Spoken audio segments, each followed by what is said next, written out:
चलिए फ्रेंड्स, शुरू करते हैं आज का अपना वीडियो। आज के इस वीडियो में आपको बताऊंगा क्लास 10th का साइंस का मॉडल क्वेश्चन पेपर, जो कि वर्ष 2021 के लिए वेरी वेरी मोस्ट है। अगर आप क्लास 10th में हैं तो इस वीडियो को लास्ट तक जरूर देखिए, क्योंकि आज का यह वीडियो बहुत ही यूजफुल होने वाला है क्लास 10th वालों के लिए। क्योंकि आज के इस वीडियो में आपको बताऊंगा हाफली एग्जामिनेशन 2021 का होगा, साइंस का होगा, कक्षा 10वीं का होगा, यानी क्लास 10th का होगा आपका। यह साइंस का पेपर है, समय 3 घंटे का, यानी 3 घंटे के अंदर अंदर आपको पेपर को सोल्यूशन करना होगा। पूर्णांक यानी 75 मार्क्स का आपको यह क्वेश्चन पेपर है। तो निर्देश आपके सामने आ चुके हैं। पहला निर्देश आपके सामने है। पहला निर्देश है यानी प्रश्न क्रमांक 1 से 4 तक वस्तुनिष्ठ प्रश्न दिए गए हैं। प्रत्येक प्रश्न के लिए आपको 5 अंक मिलेंगे। सेकंड वाला है प्रश्न क्रमांक 5 से 8 तक आपको 2 अंक मिलेंगे प्रत्येक क्वेश्चन का जवाब देने पर। शब्द सीमा जिसमें कि 30 शब्द होगी, यानी मिनिमम आपको 30 शब्द में आंसर देना होगा। थर्ड वाला है प्रश्न क्रमांक 9 से 12 तक आपको 3 अंक मिलेगा। शब्द सीमा जिसमें कि 60 शब्द होगी। चलते हैं नेक्स्ट पर, यानी प्रश्न क्रमांक 13 से 17 तक 4 अंक मिलेगा आपको एक क्वेश्चन का जवाब देने पर, जिसमें कि शब्द सीमा 75 शब्द होगी। पांचवा है प्रश्न क्रमांक 18 से 20 तक आपको 5 अंक मिलेगा। शब्द सीमा जिसमें कि 125 शब्द होना चाहिए। छठा है प्रश्न क्रमांक 5 से 20 तक आपको आंतरिक विकल्प दिए जाएंगे, यानी कि आपको विकल्प दिए जाएंगे, उसमें से आपको छांटना होगा। तो शुरू करते हैं आज का अपना वीडियो फ्रेंड्स। आपका यहाँ शुरू हो रहा है मॉडल क्वेश्चन पेपर है, इसलिए बनी रहिए हमारे साथ वीडियो के लास्ट तक। तो पहला क्वेश्चन आ चुका है आप सामने, सही विकल्प आपको चुनकर लिखना है, यानी सही विकल्प आपको छांट कर लिखना है। तो पहले क्वेश्चन आ चुका है। पहले क्वेश्चन का ये वाला क्वेश्चन है कि घरेलू विद्युत परिपथ में सभी उपकरण संयोजित किए जाते हैं, यानी जो घरेलू विद्युत परिपथ होता है उसमें सभी उपकरण किस क्रम में संयोजित किए जाते हैं? क्या समांतर क्रम में संयोजित किए जाते हैं, या फिर श्रेणी क्रम में किए जाते हैं, या फिर एक यानी कि एक या दो, यानी कि दोनों ही क्रम में किए जाते हैं, या फिर इनमें से कोई नहीं? तो आपका जवाब क्या आना चाहिए भाई? आएगा आपका ऑप्शन नंबर फर्स्ट, यानी कि समांतर क्रम में। जी हाँ फ्रेंड्स, समांतर क्रम में अक्सर हमें समांतर क्रम में ही हम इसका उपयोग यानी कि उसको संयोजित करते हैं। चलते हैं नेक्स्ट पर, यानी कि यहाँ पर क्या कह रहा है, यानी कि बार बार आता है सप्तर्षि है एक, यानी जो सप्तर्षि है वह क्या है? क्या पुच्छल तारा है, या फिर निहारिका है, या फिर ग्रह है, या फिर तारामंडल है? तो इसका जवाब आपको देना होगा क्या तारामंडल है? तो इसका जवाब आपको हमें कमेंट बॉक्स में देना होगा। चलते हैं नेक्स्ट पर। अभिक्रिया की दर इकाई कहलाती है, यानी जो अभिक्रिया होती है उसकी दर इकाई क्या कहलाती है? क्या ग्राम प्रति लीटर होती है, या फिर मोल प्रति लीटर होती है, या फिर मोल लीटर सेकंड होती है, या फिर ग्राम लीटर होती है? तो इसका जवाब आपको कमेंट बॉक्स में देना होगा। चलते हैं नेक्स्ट वाला भी क्वेश्चन देख लेते हैं। क्वेश्चन नंबर डी आ चुका है आप सामने, है वेरी मोस्ट है, बार बार आता है, इस बार भी आ सकता है। अपर रूपता का गुण पाया जाता है, यानी जो अपर रूपता होता है उसका गुण किसमें पाया जाता है? क्या चांदी में पाया जाता है, या फिर गंधक में, या फिर हाइड्रोजन में, या फिर नाइट्रोजन में? तो आपका ऑप्शन नंबर यहाँ पर बी यानी कि सेकंड वाला सही हो जाएगा, यानी कि हाइड्रोजन में अपर रूपता का गुण पाया जाता है। चलते हैं नेक्स्ट पर। क्वेश्चन नंबर ई है दूरदृष्टि दोष में प्रयुक्त होता है, यानी जो दूरदृष्टि दोष हो जाता है किसी भी मनुष्य के यानी कि नेत्र में, उसमें प्रयुक्त होता है क्या? समतल कांच होता है, या फिर अवतल लेंस होता है, या फिर उत्तल लेंस होता है, या फिर असमतल दर्पण होता है? तो आपको पता होगा दूरदृष्टि दोष में मनुष्य को दूर का तो स्पष्ट दिखाई देता है, परंतु निकट का स्पष्ट दिखाई नहीं देता। इसलिए इसका यानी कि इसका निर्धारण यानी इसका सॉल्यूशन करने के लिए हम इसे उत्तल लेंस की उपयोगिता ये होती है, इसलिए आपका विकल्प थर्ड वाला यहाँ पर सही हो जाएगा। चलते हैं क्वेश्चन नंबर सेकंड देते हैं। आ चुका है यहाँ सामने है, very very most question number second है। यहाँ पर कह रहा है रिक्त स्थान भरना है आपको, यानी रिक्त स्थानों की पूर्ति करना है, फिल इन द ब्लैंक्स। पहला क्वेश्चन है कि पादपों में वृद्धि होती है, जो फ्रेंड्स पादप होते हैं उसमें वृद्धि होती है, किसके द्वारा होती है? पादपों में तना में वृद्धि होती है। चलते हैं नेक्स्ट पर, यानी स्वर्ण की शुद्धता को व्यक्त किया जाता है, यानी स्वर्ण की जो शुद्धता होती है उसको यानी 24 कैरेट में शुद्ध यानी व्यक्त किया जाता है। किसमें किया जाता है? तो कैरेट में किया जाता है। चलते क्वेश्चन नंबर सी देखते हैं कि मनुष्य की कोशिका में गुणसूत्र पाए जाते हैं, यानी जो मनुष्य की कोशिका होती है उसमें कितने गुणसूत्र पाए जाते हैं? तो आपको इसका जवाब देना होगा। यह क्वेश्चन बार बार आता है, इस बार भी आ सकता है। तो टिड्डे में भोजन को यानी टिड्डे में भोजन में पीसा जाता है, यानी टिड्डे में जो भोजन होता है वह किसमें पीसा जाता है? इसका जवाब आपको कमेंट बॉक्स में देना होगा। रक्त समूह के खोज करता है, यानी फ्रेंड जो इनकी किसने खोज कर यानी खोज किया था? रक्त समूह, यानी रक्त समूह के खोजकर्ता का आपको नाम लिखना होगा। यह क्वेश्चन बार बार आता है, इस बार भी आ सकता है। यह क्वेश्चन आपका 5 अंक का होगा। तो चलते हैं नेक्स्ट बार भी क्वेश्चन देते हैं। क्वेश्चन नंबर थर्ड आ चुका है आप सामने, वेरी वेरी मोस्ट है, बार बार आता है, इस बार भी आता है। सही जोड़े बनाना है आपको, यानी मैच द वर्ड्स आपको मिलान करना है। तो स्तंभ आ और स्तंभ बा आपके सामने आ चुका है। लेंस की क्षमता, यानी जो लेंस की क्षमता होती है वह क्या होती है? तो लेंस की क्षमता आपकी डायोप्टर होती है। जी फ्रेंड्स, डायोप्टर होती है, इसलिए आपका विकल्प छठा वाले पे चला जाएगा। बुझा हुआ चूना यानी कि क्या क्या होता है? तो बुझा हुआ चूना आपको पता होगा, यानी कि शुष्क बुझा हुआ चूना कैल्शियम हाइड्रोक्साइड होता है, इसलिए आपका CaOH का होल ट्वाइस हो जाएगा, यानी कैल्शियम हाइड्रोक्साइड हो जाएगा। भोजन का यानी भोर का तारा क्या होता है? तो भोर का तारा यानी कि सुबह सुबह का तारा क्या होता है? तो आपको इसका जवाब देना होगा। फिलहाल देखते हैं, यानी कि भारतीय राष्ट्रीय उपग्रह क्या है, यानी जो भारतीय राष्ट्रीय उपग्रह है वह कौन सा है? तो भारतीय राष्ट्रीय उपग्रह कौन सा होगा आपका? तो वह होगा आपका शुक्र होगा। जी हाँ फ्रेंड्स, शुक्र होगा। हेमेटाइट क्या है, यानी कि हेमेटाइट क्या होता है? तो हेमेटाइट आपका लौह अयस्क होता है, आपको पता होना चाहिए, यानी कि हेमेटाइट आपका लौह अयस्क होता है, यानी कि आपका क्या होना चाहिए? तो CaCO3 पर आपका चला जाएगा। चलते हैं, यानी कि हेमेटाइट आपका लोहा पर चला जाएगा, सॉरी दोस्तों आपका लोहा पर चला जाएगा, यानी कि हेमेटाइट आपका लोहा पर चला चला जाएगा, और यहाँ पर कौन सा रहेगा, यानी भोर का तारा किस पर चला जाएगा, तो भोर का तारा आपका इनसाइड पर चला जाएगा। चलते हैं नेक्स्ट बार भी क्वेश्चन देखते हैं, यानी क्वेश्चन नंबर सेकंड भी आ चुका है यहाँ सामने। क्वेश्चन नंबर फोर्थ है, बार बार आता है, इस बार भी आ सकता है। एक वाक्य में आपको उत्तर देना होगा, यानी कि एक वाक्य में आपको इसका आंसर देना होगा। तो पहला क्वेश्चन है, क्वेश्चन नंबर 4 का आ वाला क्वेश्चन है कि पार्थिव ग्रह किसे कहते हैं, यानी पार्थिव ग्रह क्या होता है, वह कहते कैसे हैं, आपको इसका जवाब देना होगा। यह क्वेश्चन आपका 5 अंक का है, यानी कि एक क्वेश्चन का जवाब देने पर आपको 1 अंक मिल जाएगा। बी वाला क्वेश्चन है, अति सूक्ष्म यानी स्पंदन, स्पंदन की क्रिया कहाँ होती है, तो अति सूक्ष्म स्पंदन यहाँ पर कहाँ होता है, यानी कि वह हार्ट में होता है या फिर कहाँ होता है, इसका जवाब देना होगा आपको। चलते हैं क्वेश्चन नंबर सी देखते हैं।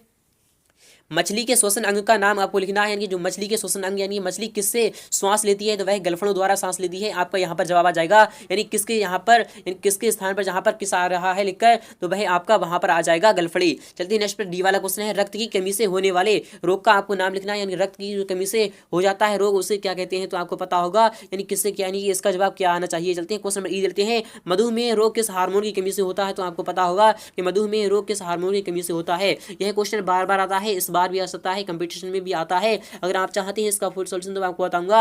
इसका फुल सॉल्यूशन फिलहाल की मैंने इसका जवाब आपको डिस्कशन में ऑलरेडी दे रखा है। क्वेश्चन नंबर यानी 5 देते हैं कि धूमकेतु किसे कहते हैं, यानी धूमकेतु कहते किसे हैं, आपको इसका जवाब देना होगा। यानी कि जो धूप में बन जाता है धूमकेतु, तो उसको ही हम धूमकेतु कहते हैं। क्वेश्चन नंबर अथवा लेते हैं, ये रहा आपके सामने अथवा क्वेश्चन है कि तारे व ग्रह में कोई 2 अंतर आपको बताना होगा, यानी तारे किसे कहते हैं और ग्रह किसे कहते हैं, आपको इसमें 2 अंतर देना होगा। यह क्वेश्चन बार बार आता है, इस बार भी आ सकता है, इसलिए आप इसे बहुत ही ध्यान समझिएगा। क्वेश्चन नंबर 6 देते हैं, यानी अपवर्तन का आपको नियम लिखना है। फ्रेंड्स, अपवर्तन का नियम क्या होता है, तो मैं आपको बताने जा रहा हूं कि अपवर्तन का नियम क्या होता है। यानी कोई भी प्रकाश की किरण, यानी कोई भी प्रकाश की किरण यानी कि परावर्तित, यानी कि जो यानी कि किसी भी परावर्तक यानी कि परावर्तक तल से टकराकर यानी कि उसी माध्यम में ना जाकर बल्कि यानी थोड़ी तिरछी होकर उसी यानी कि सीधी निकल जाए, उसे हम यानी कि अपवर्तन कहते हैं। यानी कि वह यानी कि परावर्तित ना होकर सीधी निकल जाए, यानी कि सीधी चली जाए अपने मार्ग से विचलित, थोड़ा बहुत विचलित होकर या फिर सीधा यानी कि विचलित ना होकर सीधी निकल जाए, उसे हम अपवर्तन कहते हैं।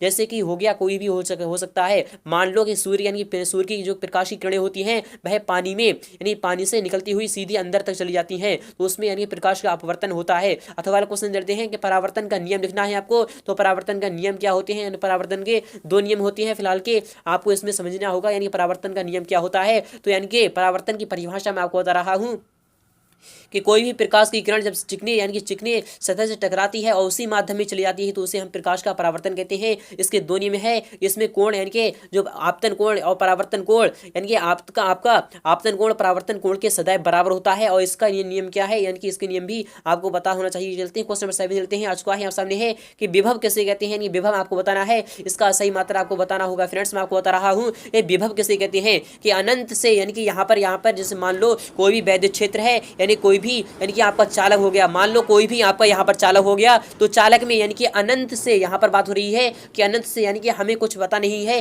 कि कहाँ से आ रही है, यानी अनंत से किसी आवेश को लाने में किया गया कार्य W, यहाँ पर बात हो रही है कि अनंत से किसी आवेश को, यानी आवेश W होता है, आवेश यानी Q होता है क्योंकि कूलम होता है, आवेश यानी अनंत से किसी आवेश को यानी कि किसी यानी कि वैद्युत क्षेत्र के किसी बिंदु में लाने में किया गया कार्य W को हम यानी विभव कहते हैं, यानी कि विभव कहते हैं। इसका मात्रक क्या होता है, इसका मात्रक आपका वोल्ट होता है, यानी कि B बराबर W बटा में Q होता है, तो इससे आप ध्यान में रखिएगा, यानी कि आपका जूल प्रति कूलाम, यानी कि आपका यहाँ पर वोल्ट आ जाएगा निकलकर। चलते हैं क्वेश्चन नंबर 8 चलते हैं। आ चुका है यहाँ सामने कि फ्लेमिंग के दाएं हाथ यानी कि बाएं हाथ का आपको नियम लिखना है। फ्रेंड्स, जो बाएं यानी कि फ्लेमिंग के जो बाएं हाथ का नियम होता है, तो मैं आपको बता रहा हूँ, यानी कि इस नियमानुसार फ्लेमिंग की यानी कि 3 उंगलियां यानी कि आपको बताना होगा कि आप अपनी यानी कि एक आपको यानी कि तर्जनी उंगली और आपको मध्यमा उंगली और आपकी यानी कि जो अंगूठा, ये तीनों उंगलियों को आप इस प्रकार रखें, यानी कि जो आपको यानी कि यह परस्पर लंबवत हो, तो यह आपके यानी कि 90 डिग्री का कोण बनाए, यानी कि 90 डिग्री का कोण बनाए, यानी कि लंबवत हो,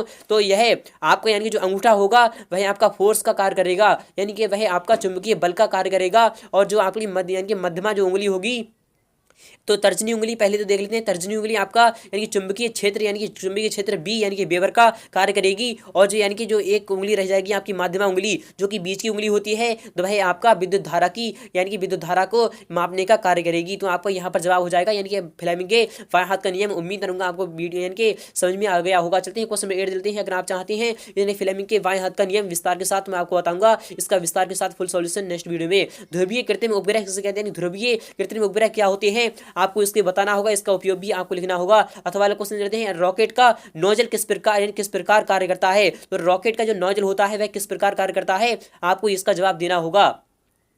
क्वेश्चन नंबर 9 आ चुका है आप सामने कि संक्षारण किसे कहते हैं, संक्षारण किसे कहते हैं। तो आपको पता होना चाहिए कि संक्षारण किसे कहते हैं। कि मान लो लोहा है, लोहा पर जब कोई भी यानी कि काई वाई यानी कि चढ़ जाती है, काई चढ़ जाती है या फिर उस पर जंग लग जाती है, तो उस पर जो जंग लग जाती है उसे ही हम संक्षारण कहते हैं। क्योंकि वह यानी कि जो वह यानी कि बाष्प में रखा रहता है या फिर यानी कि उस पर जब यानी कि जल पड़ता है, वह धूप में रहता है, तो उस पर जो यानी कि जंग चढ़ जाती है उसे हम संक्षारण कहते हैं। क्योंकि वह क्रिया करता है यानी कि लोहा क्रिया करता है ऑक्सीजन से, तभी उसका यानी वायु से क्रिया करता है, तो आपका यानी जंग चढ़ जाती है। तो चलते हैं यानी कि नेक्स्ट बारे में समझ लेते हैं। तो फ्रेंड्स उम्मीद करूंगा आपको यह समझ में आ चुका होगा, यानी क्वेश्चन नंबर 9 आपके समझ में आ चुका होगा। चलते हैं नेक्स्ट पर, इसको प्रभावित करने वाली कारक व इसके बचने के उपाय आपको लिखना होगा। अथवा क्वेश्चन देते हैं यानी कि अयस्क के सांद्रण की फेन उत्प्लावन विधि आपको समझाना होगा। तो फ्रेंड्स अथवा वाला क्वेश्चन लेते हैं आ चुका है यहाँ सामने, क्या होता है जब जिंक तनु यानी तनु सल्फ्यूरिक अम्ल से क्रिया करता है। तो इसमें यानी जिंक जब यानी कि इससे क्रिया करता है तो जिंक सल्फेट बनाता है और हाइड्रोजन गैस इससे मुक्त होती है। सल्फर डाइऑक्साइड को जल में घोलने पर क्या होता है। तो सल्फर डाइऑक्साइड यानी कि SO2 + H2O जब ये इसमें जब घुलता है तो क्या बनता है, आपको इसका जो समीकरण देना होगा।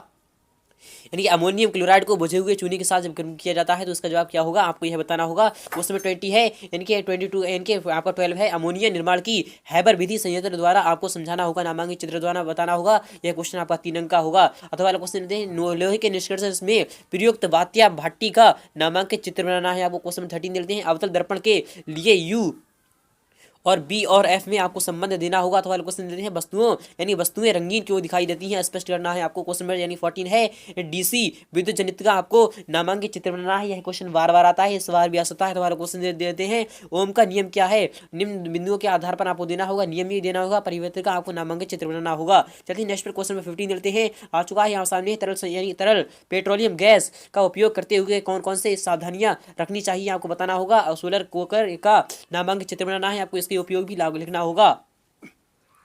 क्वेश्चन नंबर 16 है प्रतिवर्ती यानी क्रिया क्या है, इसकी विधि का आपको उदाहरण देना होगा।